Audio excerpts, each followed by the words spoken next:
गुरुभ्योन्मा हरेन्मा गताश्रिय हरे श्रियवाणी राम. पापाने परसच इथून सुरू करायचं आहे. ओके.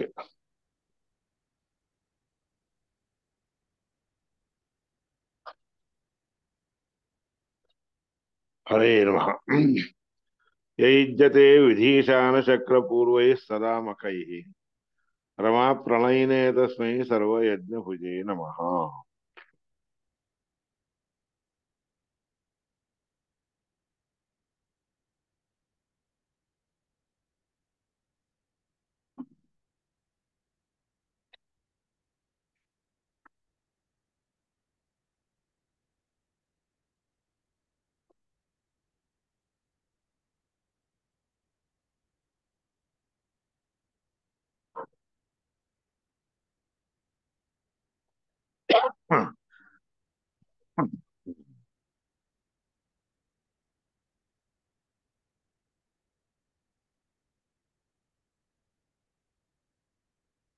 मला का सापडा गेलंय.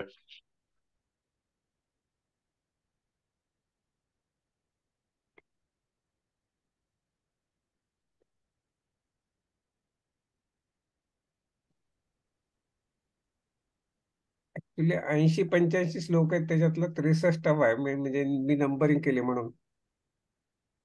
हो का. हा, म्हणजे शेवटून पहा थोडं 20-30 श्लोक, म्हणजे ते दोन विसर्ग येतात त्याच्याप्रमाणे मी त्याला नंबरिंग केलंय. ओके. एक. हम्म. अर्भको हे झालं का. अर्भको न कुमारको अधितिष्ठन्नवम रथम तपक्षन् महिषं हा, मृगं झालं. पित्रे अर्भक मात्रे. व्यवस्थित आहे. नाही, हे झालंय. हं? झालंय त्याच्या खाली तीन पहा. अर्भको न कुमारको हे झालंय. हम्म. इथं स्थिता प्रज्ञाता हे पण झालंय. व्याप्तो तो विशेषेणोपन्न अविरत संसृष्टम हे अर्ध झाले सगळे. व्याप्तो. हा, त्यातलं पाठ हे सुना. पुन्हा घ्यायचं का? पुन्हा एकदा घ्यायचं. चालेल. हो. व्याप्तो विशेषेण आपन्नः यथा स्थिताः प्रज्ञाताः इतस्ततः संयोजनं विना यथा स्थित संसनं पथः प्राप्तिः.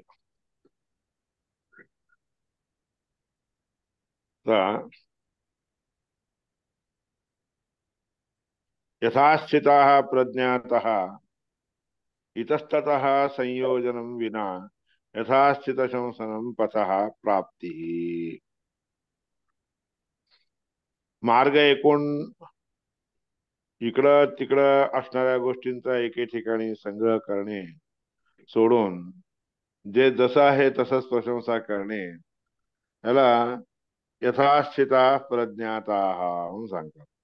त्यानंतर व्याप्तो म्हणजे काय. विशेषेण आपन्न व्याप्त.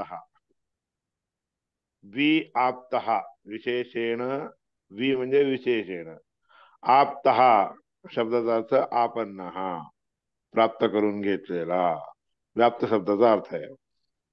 अविरतम. अविरतम असंसृष्टम. त्यानंतर अविरतम म्हणून आहे. अविरतम शब्दाचा अर्थ असंसृष्टम, सृष्ट न झालेलं. कृच्छ्रात अयथावस्थित शंसन निमित्त दुःखाद वाग्गतिम गतश्रीकताम गतश्रीकतामेव न प्राप्नुयात. म्हणजे कष्टाने अयथावस्थित शंसन निमित्त. यथावस्थित शंसन म्हणजे चांगला असतं. जी गोष्ट जशी आहे तसं शंसन प्रशंसा करणं चांगलं आहे. जी गोष्ट जशी नाही आहे तसं जरा उगीच प्रशंसा करणे त्याच्यामुळे काय होतं, दुःख प्राप्ती होती किंवा अवागती होती, खालची गती प्राप्त होती. गतश्रीगताम एव न प्राप्नुयात. गतश्रीगताम एव न प्राप्नुयात. ज्यांचं ऐश्वर्य ज्यांची श्री नष्ट होऊन गेलेली असते त्यांना कधीही मिळत नाही.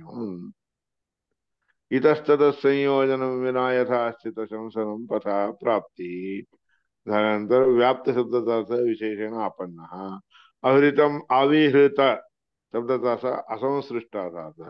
कृच्छ्रात अयथावस्थित शंसन निमित्त दुःखात अवागतीम गतश्री कथाम एव न प्राप्नुयात्. विलोम शत्रु, इथं दुसरा मंत्र आहे आता. विलोमः शत्रुक्षय, शत्रुक्षय कृत संसर्गः पापनाशनः. विलोमः, विलोम म्हणजे काय? दुसऱ्या जातीचा, खालच्या जातीचे विलोम. आणि तशा खालच्या जातीमध्ये जो शत्रू असतो की नाही, शत्रुक्षय कृत, तशा लोकांचं ते जे शत्रू होतात आणि ते तशा शत्रूंचा जो नाश करतो, तो पापनाशन करण्यासाठी यत्कृत संसर्ग, हा त्याच्यासाठी जो संसर्ग आपण करतो की नाही, बाळगतो, त्याला पापनाशन होतं.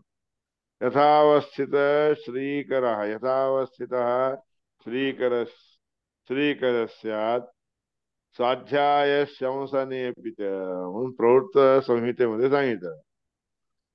यथावस्थित हा, यथावस्थित जी गोष्ट जी जशी असेल किंवा आहे, त्याला तशा रीतीने वर्णन करणे. त्याच्यामुळे काय होतं? श्रीकर स्यात्. श्रीकर म्हणजे लक्ष्मी परमात्म्याचा अनुग्रह, ऐश्वर्य देण्याचा अनुग्रह जो आहे की नाही, तो प्राप्त होतो. स्वाध्याय संशनेपिच, स्वाध्याय अध्ययन कशाला करावं? परमात्म्याची प्रशंसा करण्यासाठी म्हणून करावं, असं प्रवृत्त संहितेमध्ये सांगितलं आहे. ह्या प्रवृत्त संहिता म्हणून एक संहिता आहे ती. म्हणजे संहिता म्हणजे काय, ह्याच्यामध्ये आल्या वेद ह्याच्यातच आले बघा, आगमामध्येच येत. गतश्रिय श्रियो हानिम, गतश्रिय म्हणून असतं ना, म्हणजे श्री ऐश्वर्याची हानी. पाप हानिम परस्य ज, ऐश्वर्याची आपली हानी होती आणि दुसऱ्यांच्या पापांचा हानी होती, म्हणजे नाश होतो. संसर्ग छंदसाम कुर्यात श्रेयो वृद्धी यथास्थिता. संसर्ग आपण करावा, छंदसाम कुर्यात, वेदांचा संसर्ग करावा, त्याच्यामुळे श्रेयो वृद्धिम यथास्थिता, यथास्थित रीतीने परमात्म्याला जाणून घेतलं तर ऐश्वर्याची वृद्धी होती. श्रेयो वृद्धी म्हणजे ऐश्वर्याची वृद्धी होती, असं स्वाध्याय तत्वामध्ये सांगितलं आहे. स्वाध्याय अध्ययन करणं किंवा स्वाध्याय आपण काय करावं, त्या गोष्टी तिथे सांगितल्या. किंचित्वे चोभयत्वे च संशये सादृशे तथा यो शब्द प्रयुज्येत न्यक्कारी पंडित. शब्द निर्णयामध्ये इथं कृच्छ्रात् श्रेय वृद्धी यथा स्थिती, गतश्रेय श्रेय हानी पापहानी म्हणून जे सांगितलं ना, ते कसं होतं? त्याच्यामध्ये युव म्हणून आहे. गतश्रेय श्रेयो हानिम पापहानिम परस्थित संसर्ग छंदसाम कुर्यात श्रेयो वृद्धिम यथा स्थिती म्हणून स्वाध्याय अध्ययनामध्ये त्याच्याबद्दल सांगितलं आहे. तर ह्याच्यामध्ये एकूण जे आहे, युव शब्दाचा अर्थ काय करावा? युव ह्या शब्दाचा अर्थ, युव म्हणजे सारखे, resemblance, as as it is, as for, असं जे असतं की नाही.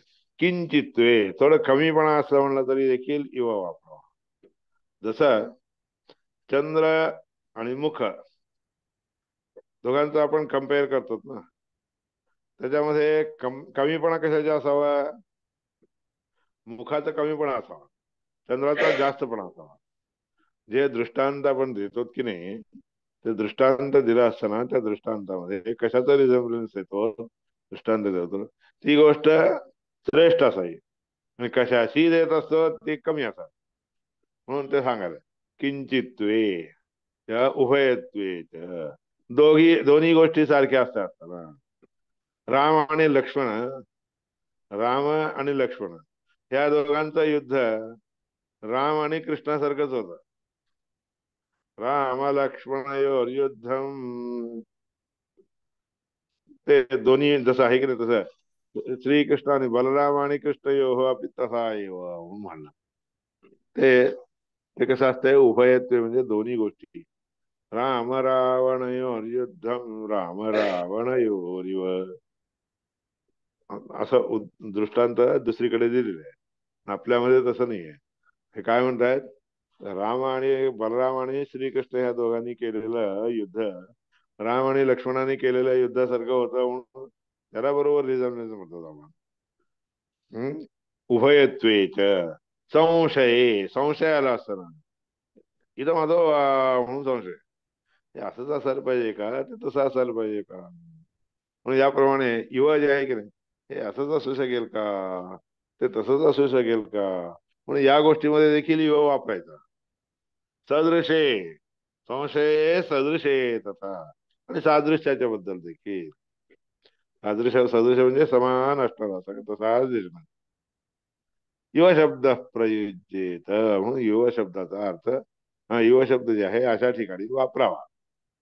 आणि धिक्कार आणि नकार, नकारे पिच पंडित हे, धिक्कार करायच्या वेळेस देखील युवा वापरावा, पंडित लोक वापरतात इथे, असा शब्द निर्णय सांगितलं.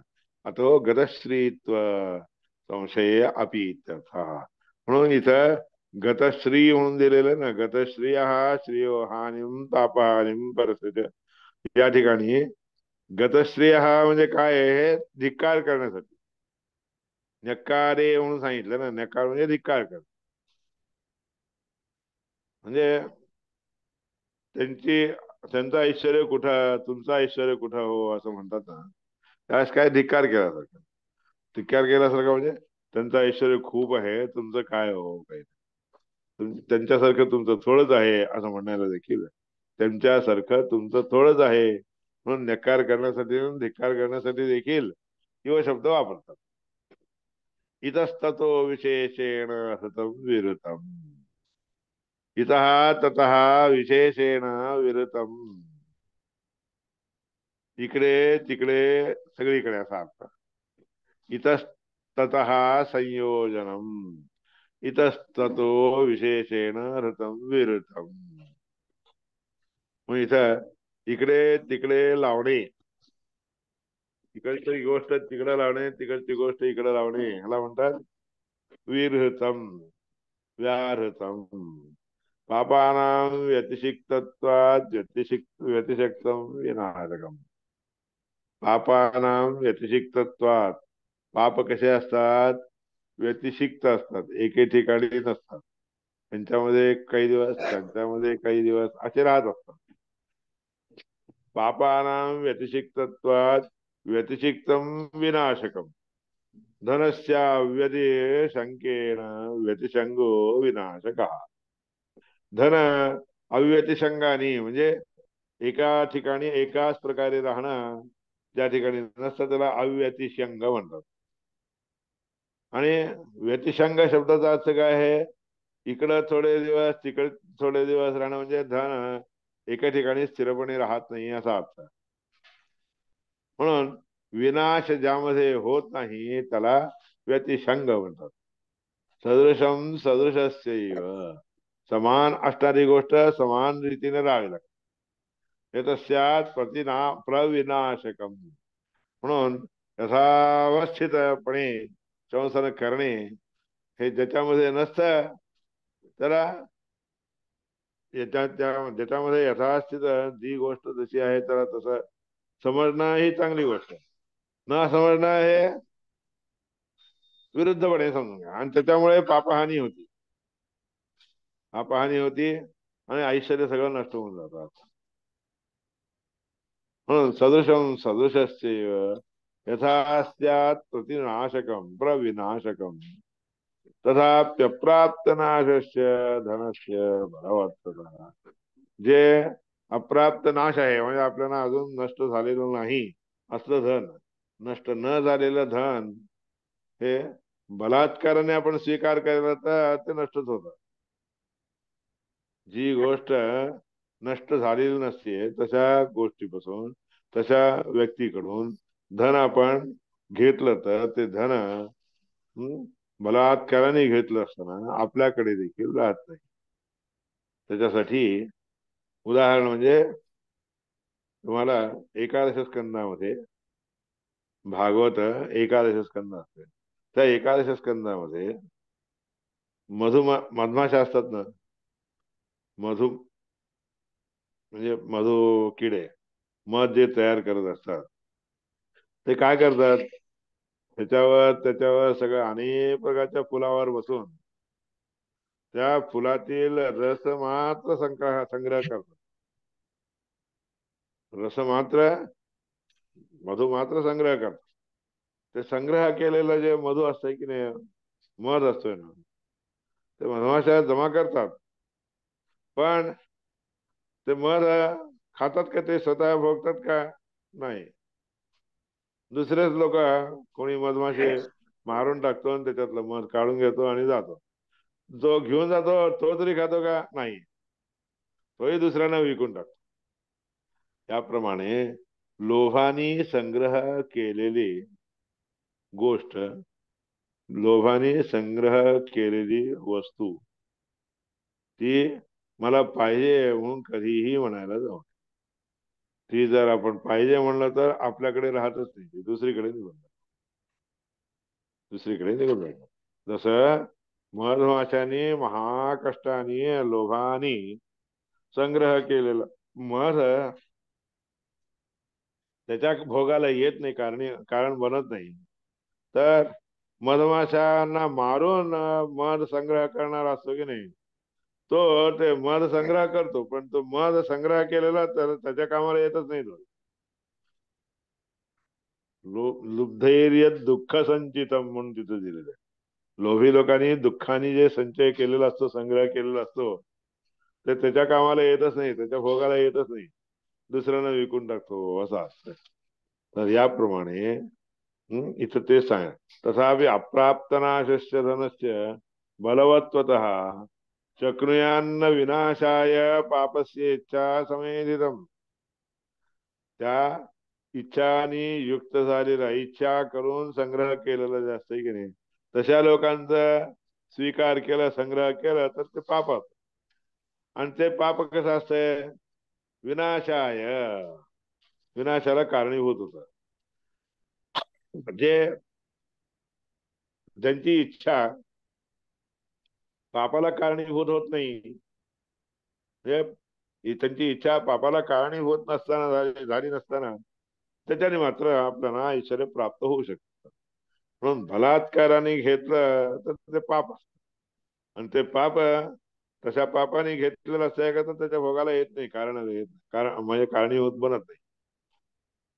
म्हणून संसृष्टम स्यात् विनाशाय नाही इच्छा धनसंशये, स्वाध्याय तत्वामध्ये सांगितलं.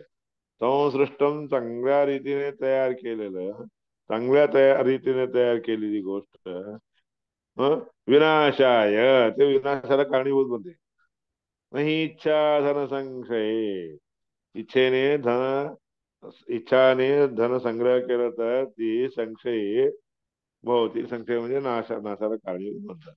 मग याप्रमाणे कोणतीही मेहनत करून केलेली गोष्ट बलात्काराने आपण जर बाळगायला गेलो तर ती विनाशाला कारण बनते. अव्यतिसिक्तत्वंच मोक्षे विद्यते इत्यत्र उभयार्थ युव शब्द. आता युव शब्दाचा अजून एक प्रकार आहे. ते काय म्हणतात, अव्यतिशक्तम अव्यतिशक्तत्वंच मोक्षे विद्यते. अव्यतिशक्तत्व म्हणजे मागच्या गोष्टीला संबंध ठेवून न घेतलेले. व्यतिशंग, व्यतिशंग म्हणजे काय, विशेषेण अतिशंग हा व्यतिशंग. म्हणजे विशेषे करून अतिशंग म्हणजे संसर्ग, जवळ करणे, आसक्त राहणे, अटॅच्ड. अव्यतिशक्तत्व म्हणजे तिथं कसं असतंय, मोक्षामध्ये कसं असतंय, कोणतीही गोष्ट त्या दुसऱ्या गोष्टीला संसर्ग करून राहत नसते. आता इथं कसं असतंय, तुम्ही पैसे वगैरे जमा करतात, आणतात, ते दुसऱ्या गोष्टीला काय कार्य करायचं होतं, काय काम करायचं होतं म्हणून पैसे जमा केलेले असतात की नाही, ते पैसे त्या गोष्टीच्या साठी वापरले गेला, ते वापरलं गेलं तर सार्थक होतं. पण मोक्षामध्ये असं नसतं बरं का. कोणतेही तुम्ही पूजा जप पाठ वगैरे केला, जप तप वगैरे केलात तर ते मागच्या गोष्टीला किंवा दुसऱ्या गोष्टीला अशा व्यतिसंग घेऊन संसर्ग ठेवून राहत नसते. तसं राहिलं तर मोक्षच मिळत नाही. मोक्षामध्ये लोक काही जे काही काम करतात ते सगळं एक काम दुसऱ्या गोष्टीला संपर्क ठेवून घेऊन राहणार आहे असं नसतंय तिथं. म्हणून याकरता इव शब्दाचा अर्थ आणि हा अजून एका प्रकारे दाखवून दिला किंवा म्हणजे सारखे. तसंच मोक्षामध्ये एकाचं सुख कसं असतं तसं दुसऱ्याचंही सुख असतं असं नसतं बघा. त्याचं सुख त्यालाच. मोक्षामध्ये तसं नसतंय. हा विषय तिथं दाखवला इव शब्दाने दाखवून दिला. एवं भूतेन शंसनेन पापमानमपहंती. अशा रीतीच संसार तिथे केले तर पाप सगळे नष्ट होऊन जातात म्हणले. एवं भूतेन शंसनेन परमात्म्याची प्रशंसा अशा रीतीने केली तर त्याच्याने काय होतं. प्रशंसा केल्याने आपले पाप नष्ट होतात. पापमानमपहंती. शमनम रागादिकंच. शमन म्हणजे राग इत्यादी अनुराग आसक्ती. शमलम दुःख शमलम. शमनम दुःख शमलम सगळं एकच. ते रागादिक जे आहे दूर करून टाका. अनुराग म्हणून जे असतो की नाही मनुष्याने दूर करावा. पापस्य प्रसगुप्ते. पाप मात्र वेगळे असते. शमलम पापमुद्दिष्टम. याच्यात ते अर्थ दाखवून द्यायला शब्द नाही आता. शमल शब्दाचा अर्थ पाप. शमलम पापमुद्दिष्टम रागद्वेषादिकं तथा अपराधश्च शमलम मलम च शमलम विदुः. शमल शब्दाचा अर्थ पाप. काय राग द्वेष इत्यादी जे गोष्टी असतात ते पाप म्हणतात. आसक्ती अधिक अनुराग ठेवून घेणे द्वेष बाळगणे हे सगळे शमल हे पाप. आणि त्या पापांना सगळ्यांना शमल म्हणतात. अपराधश्च शमलम. अपराधाला देखील शमल म्हणतात. मल म्हणजे असं की नाही मळ ते देखील शमल म्हणतात. या रीतीने शमल शब्दाने काय काय अर्थ येतात हे शब्द सांगितलंय. एवं उपासते. असं जो कोणी उपासना करतो सहापी पापमानम अपहत. तो देखील पापांना दूर करून घेतो. अपहते म्हणजे पापांना देखील दूर करतो. सपक म्हणून याकरता पाप नष्ट करण्यासाठी हे सगळं सांगितलं. यथास्थिता प्रज्ञाता. यथास्थित असतं त्याचे ज्ञान ज्यांना झालेलं असतंय त्यांचे इकडं तिकडं संपर्क नसताना देखील यथास्थित परमात्म्याची प्रशंसा करायला जातो आणि चांगल्या मार्गाला लागतो म्हणून जे आहे की नाही त्याचा अभिप्राय या ठिकाणी दाखवलेला आहे. अपराधश्च शमनम इत्यादी सांगितलं. या एवं उपासते सहा पापमानम अपहते. जो याप्रमाणे परमात्म्याची उपासना करतो तो देखील पापाला नष्ट करतो. पापाला दूर करतो. वृक्ष संसृज्यमानासु प्रोच्यमानं जनार्दनं पुंसं सृष्टस्य पापस्य निहन्तारं विशेषतः तत्प्रसादेन मुक्तस्य पाप संसृष्टतामपि ध्यायन् कर्माण्यकृत्वापि मुच्यते सर्वपातकैः.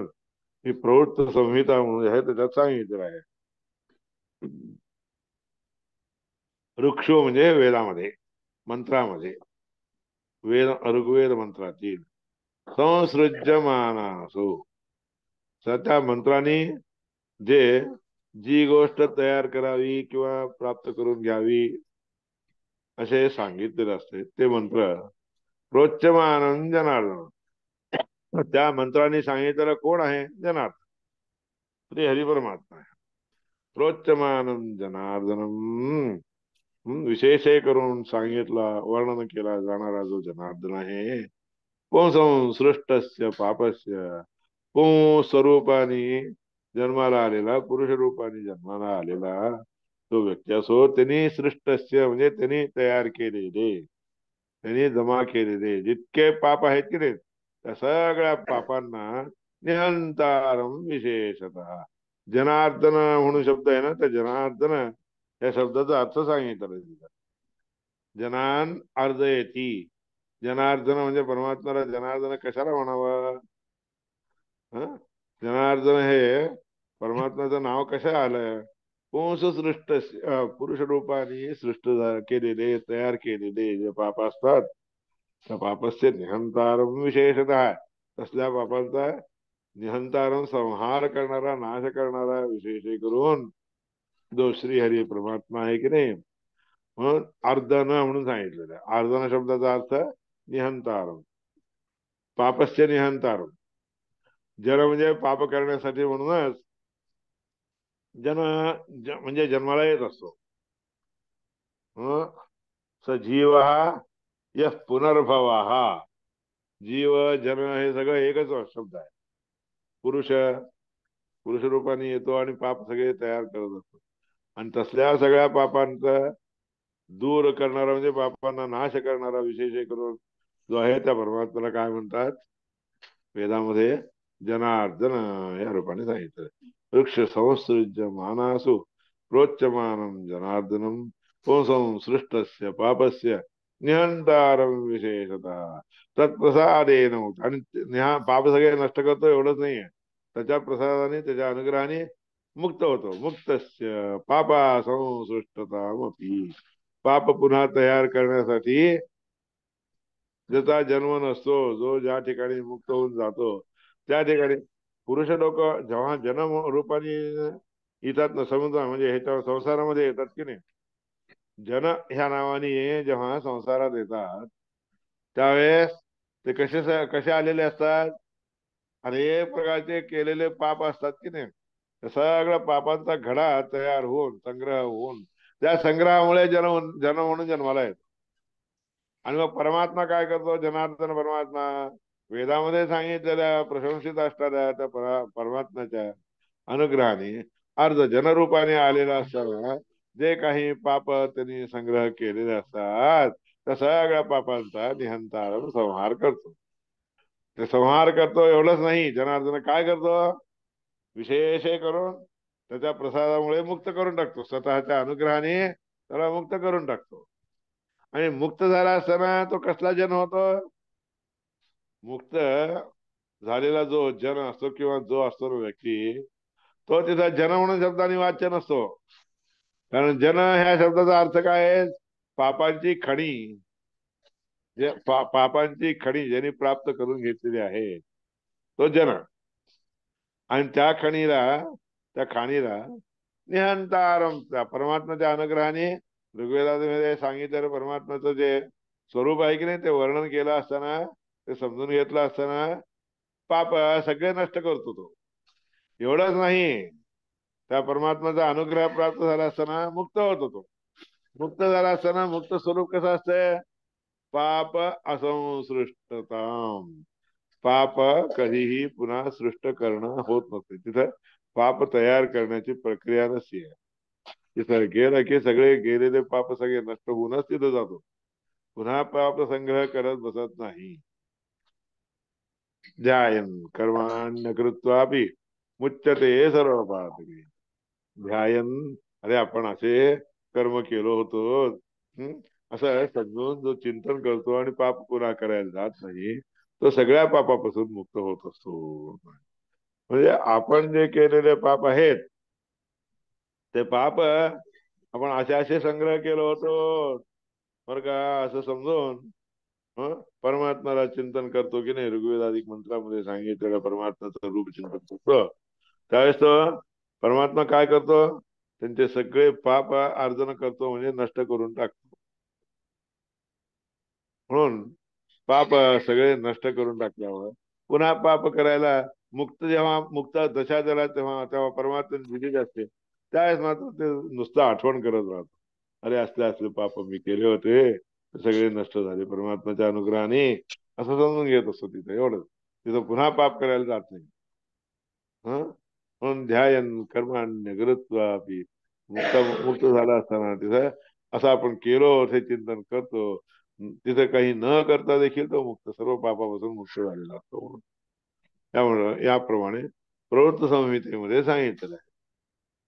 न ते एवं आदिवाक्यानुसारचे प्रामाण्याभावा, या सगळ्या वाक्यांसाठी आपण असं केलो त्याच्याबद्दल प्रामाणिक वाक्य कुठंच नाहीये. सिद्धार्थे प्रामाण्यस्य साधित, सिद्ध असणाऱ्या गोष्टीच्या बद्दल प्रामाण्य साधून घेतलेलं आहे. अविरोधाच म्हणून तिचा काही विरोध नाही. आपण जे जे जी गोष्ट संग्रह करून घेतलेली असते ते संग्रह करून घेतलेलं प्रामाणिक आहे हे समजून घेण्यासाठी, हे प्रामाणिक आहे असं समजून घेण्यासाठी पुन्हा दुसरं प्रमाण तिथं मांडायची गरज नसते. प्रामाण्य जे आहे कोणत्याही गोष्टीचे साधलेले असताना पुन्हा त्याला साधायची गरज नसते. कोणताही विरोध जर आला तर साधावा पुन्हा. विरोध नसताना कशाला साधायचंय त्याला? ज्या गोष्टीबद्दल विरोध येतो ती गोष्ट साधावी. जेव्हा प्रामाण्य सिद्ध झालेलं असतंय पुन्हा त्या प्रामाण्याला प्रामाण्यता हे प्रामाणिक आहे की नाही असं विचार करायची गरज नसते. अविरोधाच म्हणून सूत्रामध्ये देखील, ब्रह्मसूत्रामध्ये देखील अविरोधाच म्हणून वेदव्यासांनी दिलेले ब्रह्मसूत्र. म्हणजे बहुर्थेषु तात्पर्य कल्पने कल्पना गौरव. हा, अनेक अर्थ, शब्दाचे अनेक अर्थ येत असतात.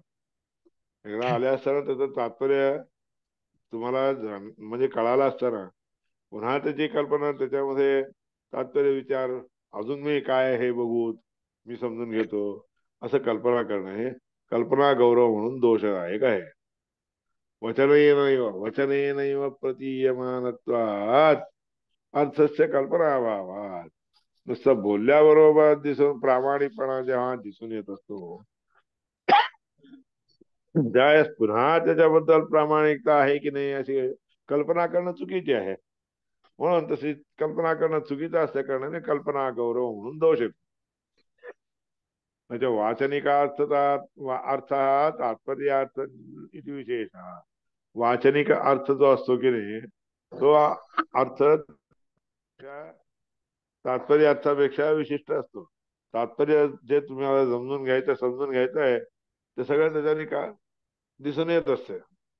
बोललेली गोष्ट बरोबर आहे की नाही हे समजून घ्यायसाठी तेव्हा ती गोष्ट बरोबर आहे असं माहीत असते, त्यावेळेस पुन्हा त्याच्याबद्दल बरोबर आहे की नाही हे हुडकत राहणे, त्या कल्पना करणे हे योग्य नाही.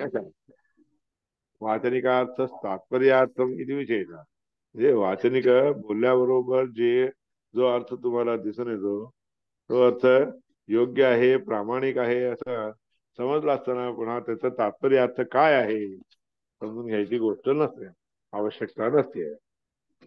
सन्मानाभावात ते देखील समजून घ्यावं म्हणण्याबद्दल कोणतंही प्रमाण नसते. पुन्हा प्रामाणिकपणे जी गोष्ट जाणून घेतलेली असते ती गोष्ट प्रामाणिक आहे की नाही म्हणून शोध करत बसणं ह्याला अप्रामाणिक.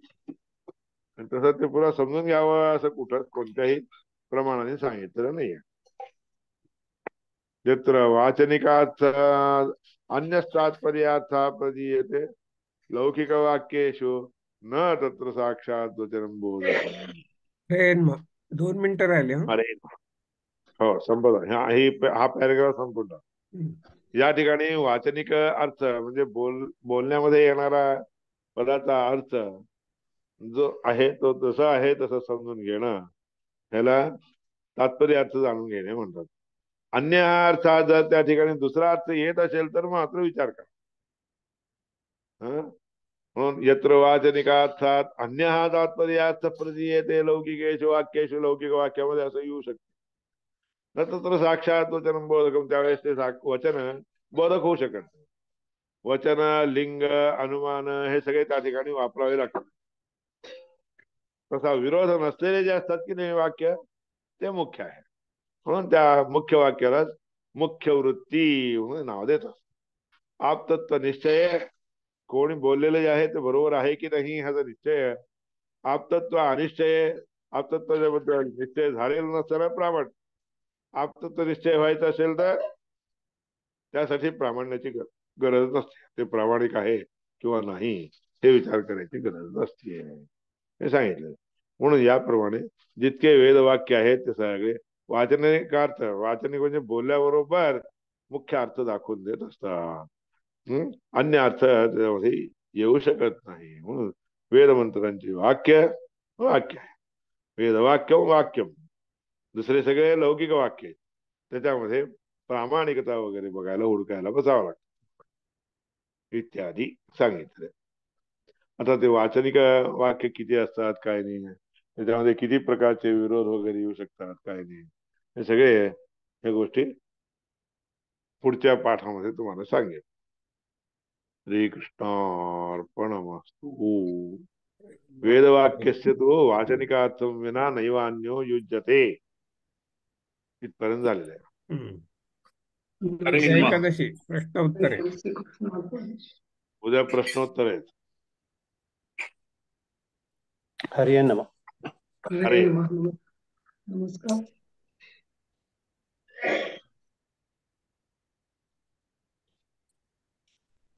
श्रीकृष्ण.